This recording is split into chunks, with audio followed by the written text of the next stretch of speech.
네, 아는교회 성경 일독 학교에 오신 여러분들 환영합니다. 오늘은 성경 일독 학교를 진행하면서 또한 특별히 침례 예배까지 함께 드리게 되는 정말 갑절의 축복이 있는 그런 예배입니다. 그렇게 동의하십니까? 네, 오늘 먼저 하나님의 말씀을 받는 시간을 먼저 갖겠고요. 그런 다음에 하나님께 두 영혼을 드리는 거룩한 침례 예배를 이어서 올리도록 하겠습니다. 오늘 우리 함께 배울 말씀은 소선지서 가운데 스바냐서가 되겠습니다.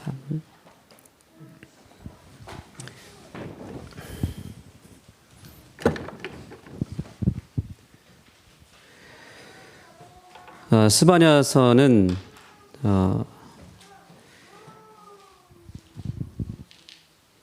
당연히 스바냐 선지자가 기록을 했죠. 이 스바냐의 이름의 뜻이 있습니다.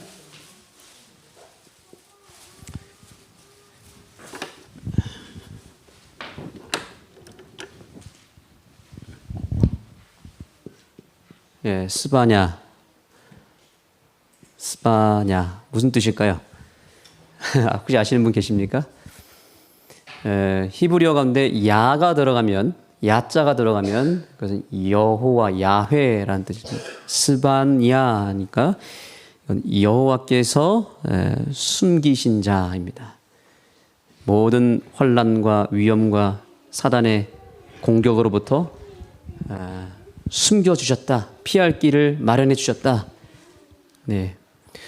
오늘 두 분의 하나님의 아들과 딸이 침례를 받게 되는데, 오늘 이 예식을 통해서 이제 두 분은 하나님의 자녀가 되었을 뿐만 아니라 하나님께서 이 땅에서 하늘까지 가는 그 여정길에 두 분을 하나님의 품속에 감춰주시게 되었습니다. 그래서 그 어떤 위험과 공격으로부터 또 여러 가지 사단의 방해로부터 벗어날 수 있고 차단될 수 있는 특권을 얻게 된 것입니다. 우리 두 분이 하나님 안에서 스바냐가 되게 되기를 간절히 소망합니다.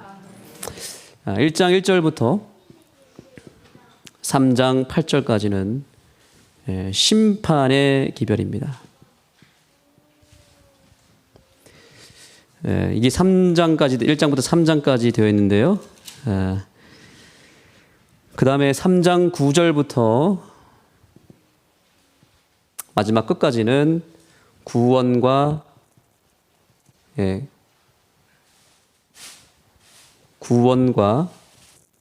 회복에 대한 내용이 담겨져 있습니다. 침례는 두 가지 사건이 일어나는 것입니다. 첫째는 내가 물속에 잠김으로 말미암아 죄의 심판을 받는 것입니다. 죄의 심판은 무엇을 통해서만 해결할 수 있냐면 죽음을 통해서 죄가 끝나고 죄인이 그 죄의 삭수로 인해서 죽는 것입니다. 로마서 6장 23절에 보면 죄의 삭은 무엇이라고 그랬습니까? 사망이라고 그랬습니다. 그래서 우리는 죄인으로 태어났기 때문에 그래서 죽는 것입니다. 그런데 오늘 우리가 이 침례 예배식을 통해서 예수님과 함께 죽는 것입니다. 심판을 받는 것입니다. 스바냐 1장부터 3장 8절까지 역사가 일어나는 것입니다. 예. 그런데 그것으로 끝나는 게 아닙니다. 내가 죽은 다음에 물에 들어가면 숨을 못 쉬잖아요. 그래서 그걸 죽음으로 상징해 줍니다. 죽음으로 여겨 주십니다. 그래서 실제로 이것은 그냥 단순히 어떤 형식적인 예식이 아니라 오늘 두 분이 정말 온전히 예수님을 믿는다면 이 예식을 통해서 진짜로 예수님 안에서 죽게 되는 것입니다. 그리고 물에서 올라오는 것은 무엇을 의미할까요?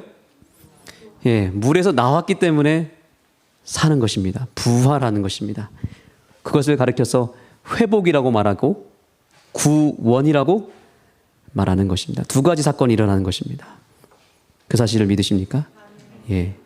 그래서 이 짧은 단순한 이 사건이 내 인생의 전환점이 되는 것입니다. 내가 죄인인 내가 죽고 다시 예수님 안에서 새 생명으로 거듭나게 되는 것입니다. 자, 우리 짧은 시간이기 때문에 모든 성경을 다 살펴볼 수 없습니다. 그러나 오늘 특별히 두 분과 또 여기 이 자리에 축복하기 위해서 모인 모든 성도님들께 권면하기를 원하는 성경절이 있습니다. 왜 심판할 수밖에 없었는가? 자, 1장 2절입니다. 여호와께서 가라사대 내가 지면에서 모든 것을 진멸하리라, 쓸어버리리라, 이런 뜻입니다. 이와 같은 단어가 어디 나오냐면 창세기 7장에 나타납니다. 하나님께서 노아 시대 때 온 백성의 죄악이 관영함을 보시고 어떻게 했습니까? 한탄하시고 물로 어떻게 했습니까? 지면에서 쓸어버리겠다 그랬습니다. 그때 이스라엘 백성들이, 하나님 백성들이 심판을 받았었고 어떻게 보면 영적으로 침례를 받은 것입니다. 물에 다 잠겼습니다. 네, 이 예식을 통해서 오늘 두 분의 인생 가운데 그동안 내 인생을 차지했던 모든 죄악이 쓸려 나갈 것입니다. 완전히 사라져 버릴 것입니다. 오늘 이 침례 예식을 바라보며 함께 믿음에 동참하는 모든 성도님들의 죄도 함께 지워지고 쓸려 나가버리는 역사가 있게 되기를 간절히 소망합니다. 자, 이스라엘의 죄가 또 무엇이 있었는가 보겠습니다. 5절입니다. 무릇 지붕에서 하늘의 이루을 성신에게 경배하는 자와 경배하며 여호와께 뭐 했대요? 맹세하면서, 그 다음에요. 누구한테 또 맹세한대요? 말감을 가르쳐 맹세하는 자와 여호와를 배반하고 쫓지 아니하는 자와 여호와를 찾지도 아니하는 자며 구하지도 아니하는 자를 멸절하라. 이스라엘의 죄는 무엇이냐면 여호와를 경배했고 여호와께 맹세하는 백성이었습니다. 그런데 동시에 누구에게도 맹세했어요? 1월 성신에게 경배를 하고 여호와를 경배하면서 동시에 세상 신, 하나님이 아는 다른 태양신을 향해서, 달신을 향해서, 그리고 그들이 섬겼던 우상을 향해서 맹세했다는 것입니다. 이걸 가리켜서 뭐라고 하죠? 새 단어로, 네? 양다리를 걸쳤다고 하죠. 너무 저급한 표현을 써서 죄송합니다. 그런데 우리가 그런 짓을 할 수도 있다는 사실이죠. 하나님을 믿고 하나님과 영적으로 결혼을 했는데 누구를 섬기는 거예요? 세상에서는 이렇게 얘기합니다. 모든 종교가 다 선하지 않냐? 불교도 선하고 천주교도 선하고 부처님의 가르침도 선하고 의롭고 공자님의 가르침도 얼마나 좋냐?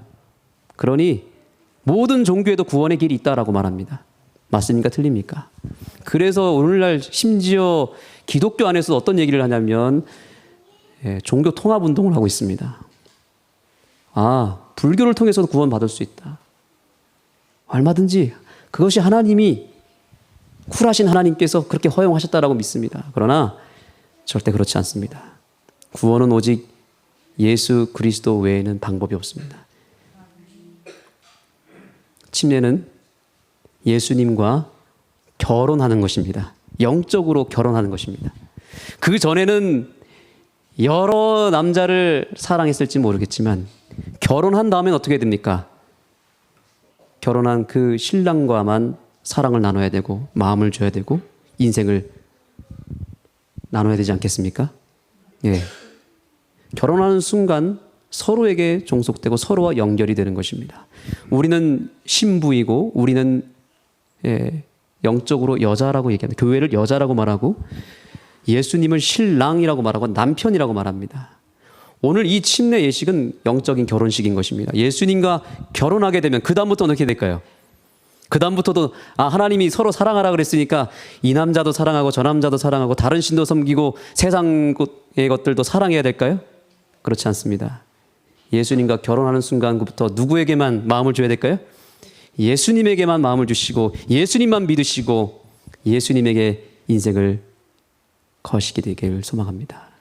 예수님께서 두 분의 인생을 책임져 주실 것입니다. 절대로 이 스바냐 1장에 기록된 유다의 이스라엘의 백성들의 죄를 범치 않게 되기를 소망합니다. 오늘날 신앙하는 많은 사람들이 침례를 받은 이후에 다시 세상 신을 섬기고 세상의 것을 사랑하여 하나님을 배신하고 떠나는 경우가 많이 있는데, 우리 두 분께서는 일편단심 예수님만 사랑하시다가 신랑 되시는 예수님이 직접 재림하시는 그날, 우리를 맞이하시는 그날에 그분을 영접하게 되기를 간절히 소망합니다.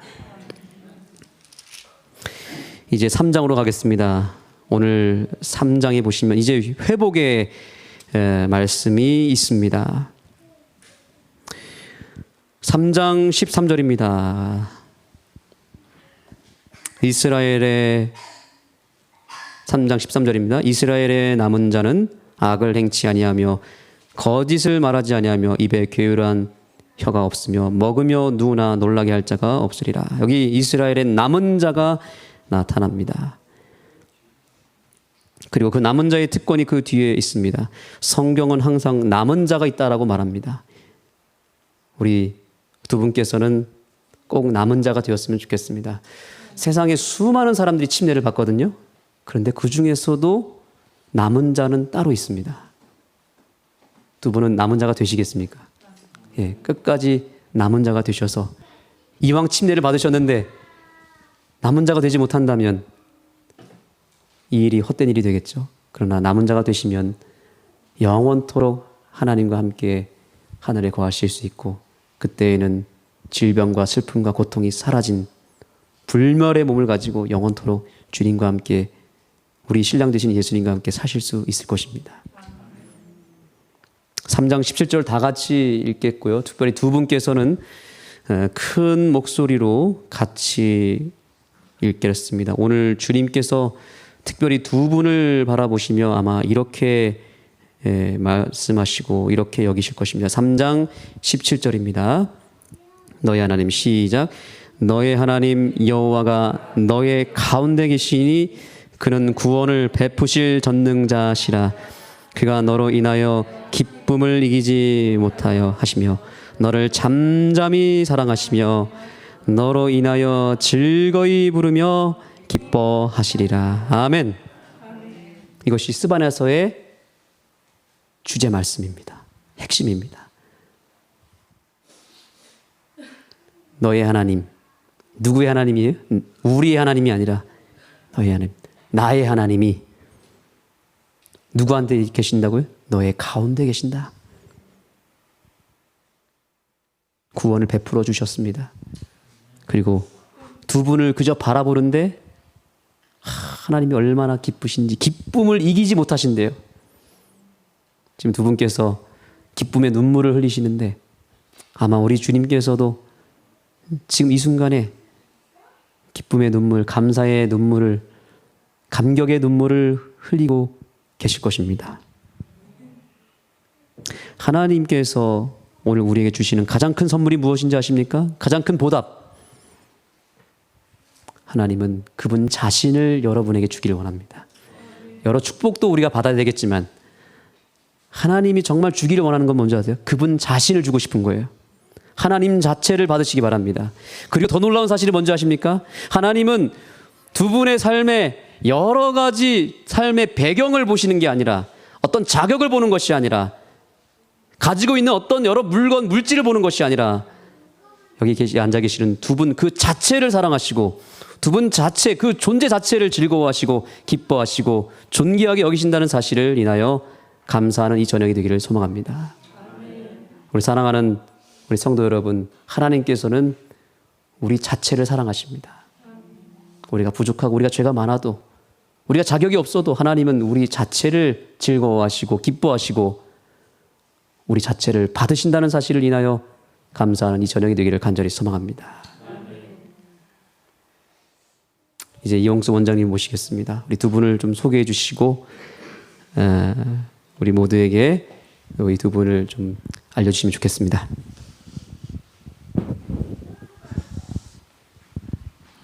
여러분 안녕하십니까?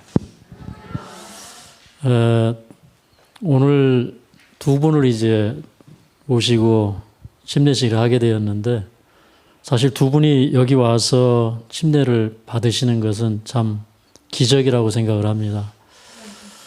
우리 이제 김경자 사모님과 박찬현 선생님은 이제 부부세요. 근데 우리 김경자 사모님은 원래 천주교인이셨습니다.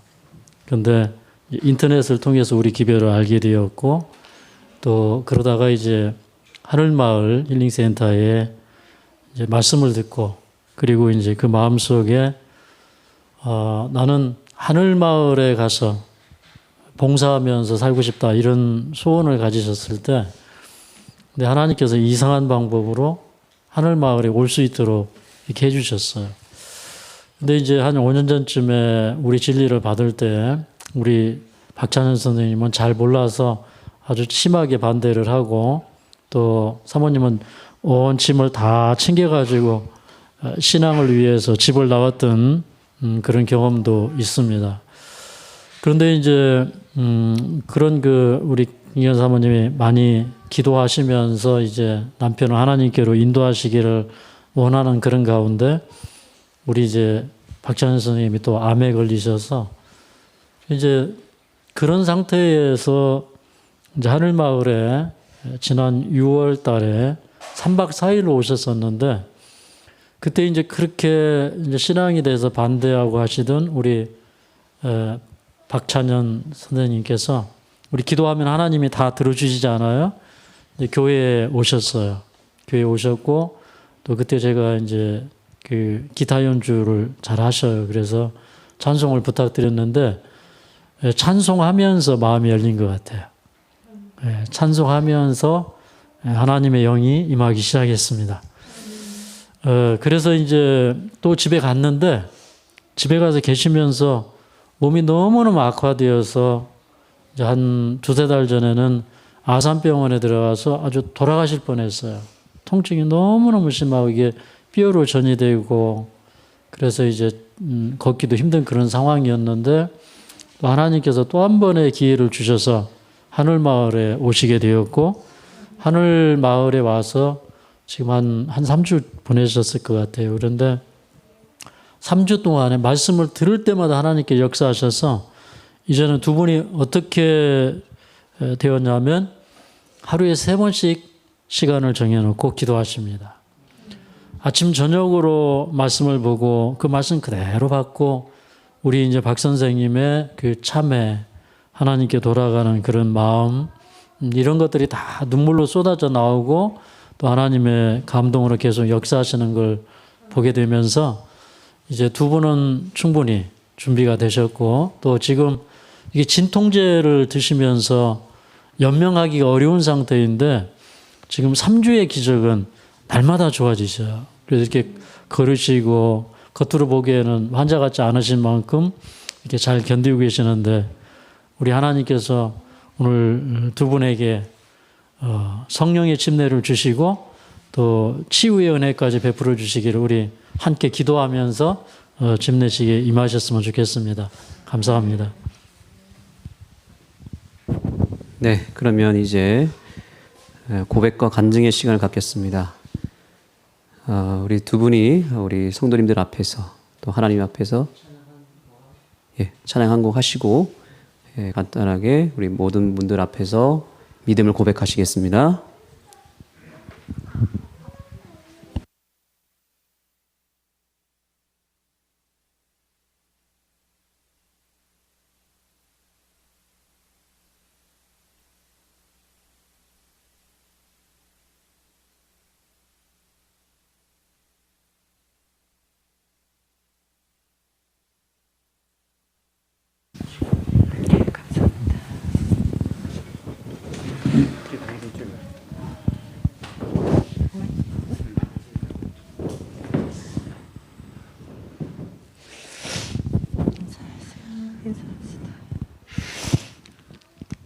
안녕하세요. 반갑습니다. 저는 경북 의성에서 이제 4년째 살고 있는 김경자고요. 제 남편 박창현입니다. 이렇게 만나 뵙게 돼서 반갑습니다.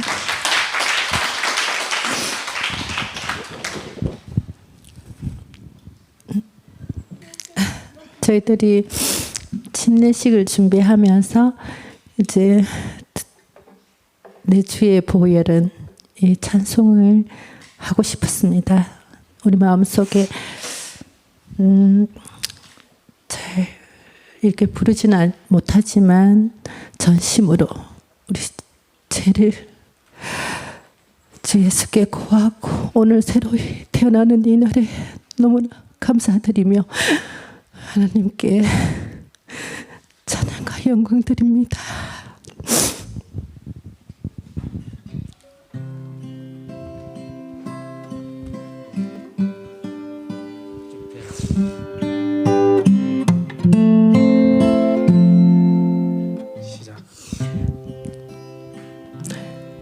내 주의 보혈은 정하고 정하다 내 죄를 정케 하신 주 나로라 하시네 내가 주께로 지금 가오니 골고다의 보혈로 날 씻어 주소서 그 일추한 죄인도 주께로 나가면 내 사악함을 씻으사 흠없이 하시네 내가 주께로 지금 가오니 골고다의 보혈로 날 씻어주소서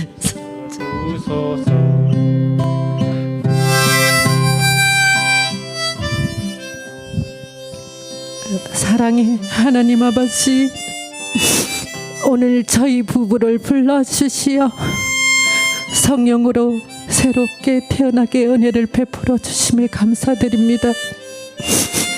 인내하시고 자유로우신 주님 그 크신 사랑을 어찌 갚을 수 있겠습니까? 오래 인내하시고 기다려주시면 저희를 죄의 사망에서 영원한 생명으로 건져내 주셔서 감사합니다.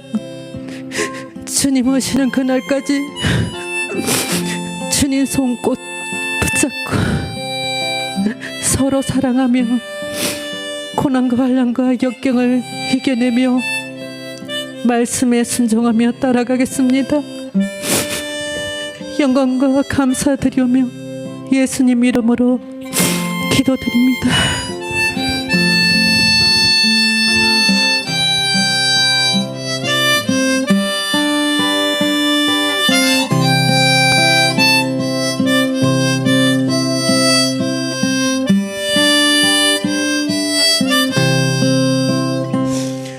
그 비가 맘속에 큰 증거 됩니다. 내 기도 소리 들으사 다 허락하소서. 내가 주께로 지금 가오니 골고다의 보혈로 날 씻어 주소서. 아멘.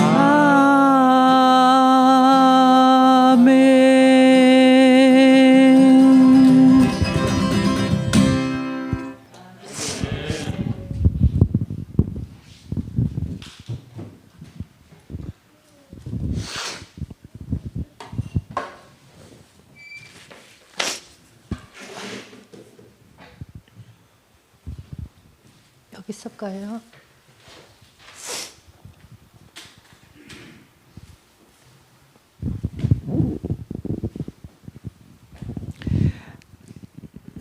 제 남편이 말씀을 드려야 되는데 저보고 부탁을 했어요. 제가 하겠습니다. 원장님께서 아까 소개해 주시듯이 2019년 5월에 전립선 암을 진단받았습니다.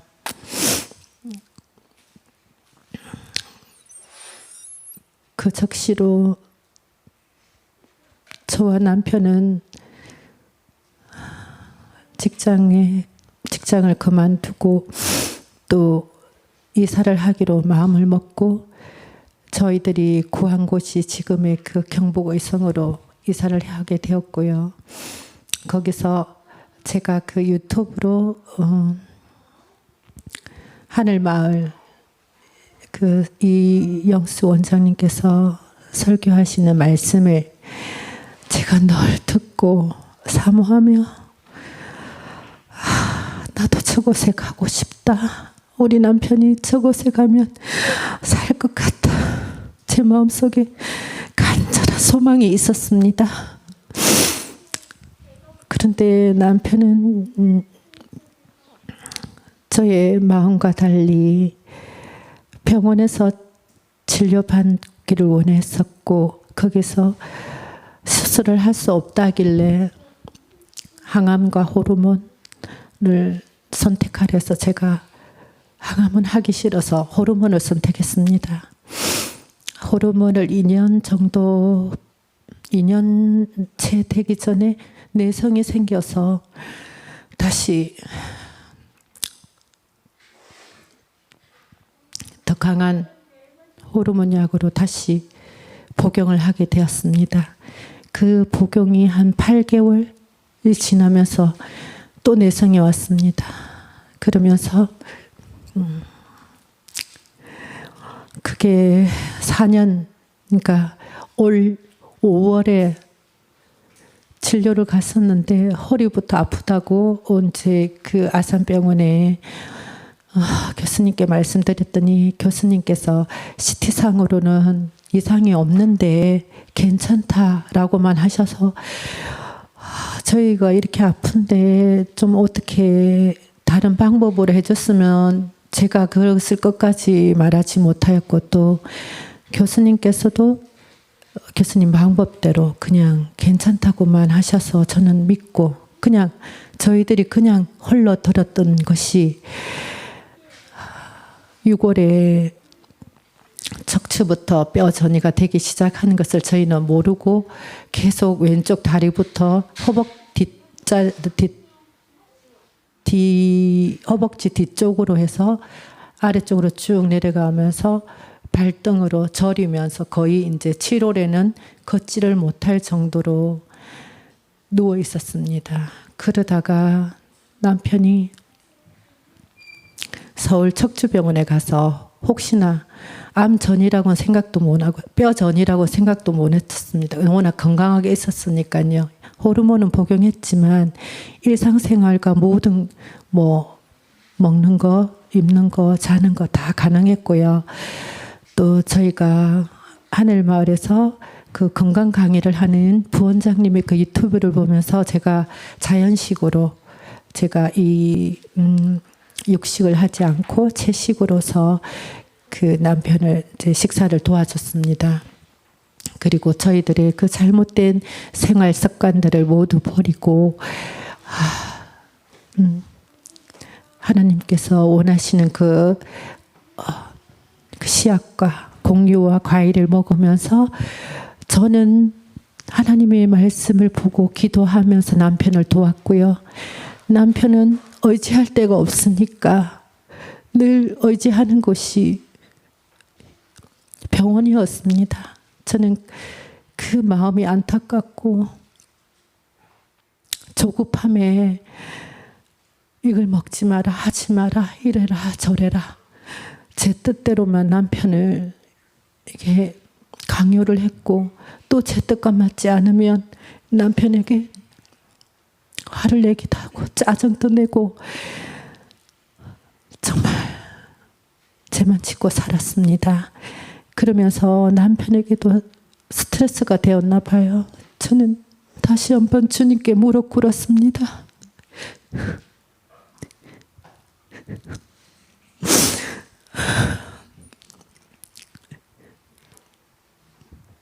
남편과 다시 서울병원에서 8월 1일부터 20일까지 입원하면서 방사선 8번과 항암 치료 3번을 받고 다시 하늘마을로 오기 전 6월에 잠시 3박 4일로 갔던 그날 원장님께서 남편을 세워주셨습니다. 주님 앞에 찬송할 수 있는 기회를 주셔가지고 눈물로 찬송 한 곡 다 부르지도 못하였고 회개의 눈물이 흘러내렸고 그 마음이 열리면서 걷지 못하였던 그 한여름 때 아팠을 때 침대에 누워서 우리 가족은 서로가 서로를 상처 준 것에 잘못한 것에 대한 것에 사과하고 사죄하며 그 마음을 주님께로 남편이 돌아서기 시작하였습니다. 그리고 하늘마을로 가기를 원했습니다. 저는 혹시나 이때까지 제가 제 뜻을 강요하지 않았나. 제가 뉘우치고 나서 당신이 원하는 대로 가세요. 제가 원하는 곳 말고 당신이 안전하고 불안하지 않는 곳이면은 저도 따라가겠습니다 하고 의사가 있는 곳에 가기를 권유했습니다. 그러나 남편은 하늘 그곳에 상담을 갔었고 13일인지 14일인지 9월 13일 상담을 가고 와서 제가 예약을 하고 거기로 가기로 했었는데 29일 날 남편이 갔다 온 하루에 지난 다음 하늘마을로 가고 싶다고, 난 믿음이 있는 곳에 가고 싶다고 그때 마음을 돌이켰습니다.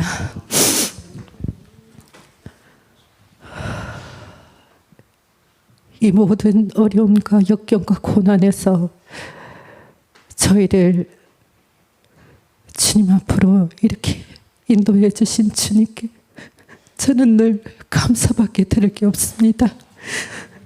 우리 부부는 위기에서 다시 우리 가정이 회복되었고 우리 부부가 회복되었으며 이제 우리는 주님께 받은 새 마음으로 이웃을 사랑하며 도우며 봉사하며 주님을 알지 못하는 이들에게 복음을 전할 것이며 우리 남은 가족들에게도 주님의 그 영생을 알리며 살아갈 것입니다. 주님, 오늘 이 자리에 저희 부부를 불러주심에 감사드립니다. 주님께 오직 찬송과 영광 드리며 오늘 여기 계신 저희를 이 길로 서게 해주신 원장님, 부원장님, 하늘 가족, 우리 주방에 계신 집사님, 교수님, 또 이 교회에 저희를 위해 축복하러 오신 성도님, 목사님, 정말 감사합니다. 이상입니다.